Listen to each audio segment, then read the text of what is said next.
Bonjour, mon nom est Clifford Matthews pour Ciné Techno et voici ma critique du jeu Assassin's Creed Mirage sur la PS5, publié par Ubisoft. Alors Assassin's Creed, c'est une franchise qui date depuis environ 2007. Alors ce jeu, c'est vraiment une suite de cette série, mais vraiment la suite du jeu Assassin's Creed Valhalla. Alors pour ceux et celles qui ont joué ce jeu, on voit Basim qui est le personnage principal de Mirage. En fait, il fait un petit caméo si vous voulez dans le jeu Valhalla. Là, est-ce qu'il est nécessaire de jouer Valhalla pour embarquer dans ce jeu? Je vous dis et je vous promets que non. Alors, le jeu Assassin's Creed nous remet vraiment à la base de son origine, du premier Assassin's Creed qui était sorti en 2007, auquel on fait vraiment... le jeu met l'accent sur la discrétion, auquel qu'on peut approcher les gardes et on peut tout simplement s'en débarrasser d'un seul coup.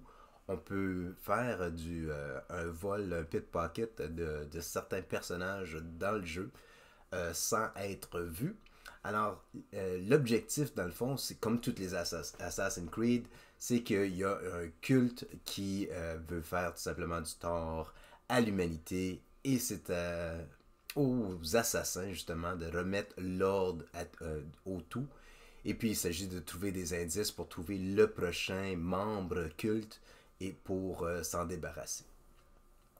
Ce que j'ai bien aimé et ce que j'ai bien apprécié de ce jeu, c'est qu'on retourne vraiment à la base, auquel ce n'est plus d'un style, parce que dans les dernières années, la franchise Assassin's Creed était vraiment misée ou axée sur un style RPG auquel on accumule des points d'expérience et on peut débloquer certaines caractéristiques ou bien certaines habiletés pour rehausser notre personnage. Dans ce cas-ci, oui, on peut rehausser notre discrétion, on peut rehausser notre barre de vie, si vous voulez, ou même aider à notre ami faucon de tout simplement surveiller les alentours pour nous donner des indices.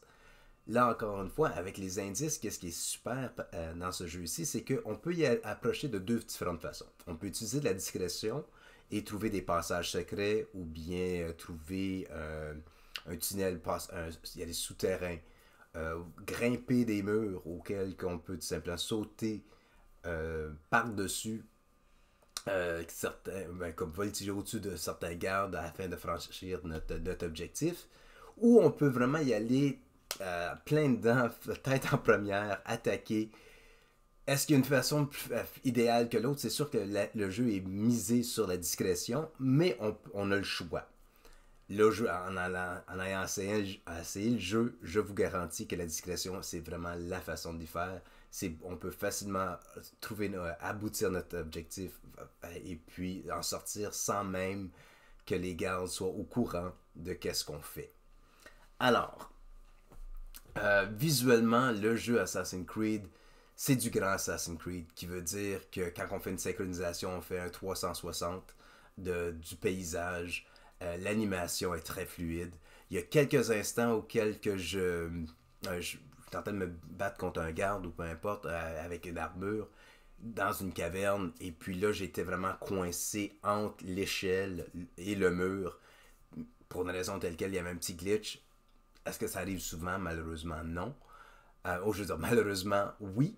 Mais on peut facilement juste faire un reboot ou tout simplement dire ok, on sort du jeu, on revient, on fait un reload de la dernière sauvegarde et puis le tour est joué.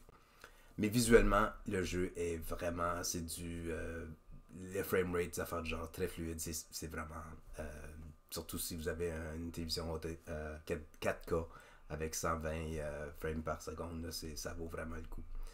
Autre chose que j'ai bien apprécié du jeu, c'est que les énigmes sont vraiment dignes de la franchise, encore une fois. Alors, tout dépendant de la route qu'on veut grimper, par exemple, ou bien les casse-têtes qu'on doit essayer de résoudre, faut y réfléchir. Alors, c'est bien. Puis le retour à la base. De simplement que juste approcher un garde, faire un kill par en arrière ou tout simplement là, utiliser Eagle Vision pour voir qu'est-ce qu'il y a devant nous, des indices. C'est du grand Assassin's Creed. C'est sûr que le jeu nous promet, ou l'Ubisoft nous promet que c'est un jeu de longue durée. De ce que je peux voir, je pense en moyenne d'après 40 heures, si pas moins, on pourrait vraiment tout débloquer et tout finir et terminer le jeu. Ce que j'ai aussi moins apprécié, autant qu'il n'y a pas d'arbre d'options comme les RPG dans les deux derniers Assassin's Creed ou les plusieurs derniers Assassin's Creed, mais mes préférés c'était Valhalla et puis Black Sea, je crois, avec les pirates. Mais auquel on a plusieurs armes auxquelles qu'on peut débloquer des affaires de genre. Oui, c'est bien qu'ils font pas. Ils se mettent pas l'accent là-dessus. Mais ça serait bien d'avoir un petit peu plus d'options, d'avoir des différents modèles d'assassinat, si vous voulez. Alors, puis il n'y a pas beaucoup de missions secondaires. Il y en a quelques-unes, mais pas autant que dans le passé. Des choses du genre auraient pu épanouir le jeu pour que ce soit encore plus grandiose. Par contre, cela étant dit, je suis un gros fan de Assassin's Creed. Ça vaut vraiment le coup. Alors, même si c'est un jeu qu'on se sent que c'est un ajout à Valhalla, mais laissez-moi vous dire que c'est vraiment amusant. Puis si vous êtes fan ou amateur d'Assassin's Creed, c'est à essayer sans faute. Mon nom est Clifford Matthews pour Ciné Techno. Merci beaucoup et à la prochaine.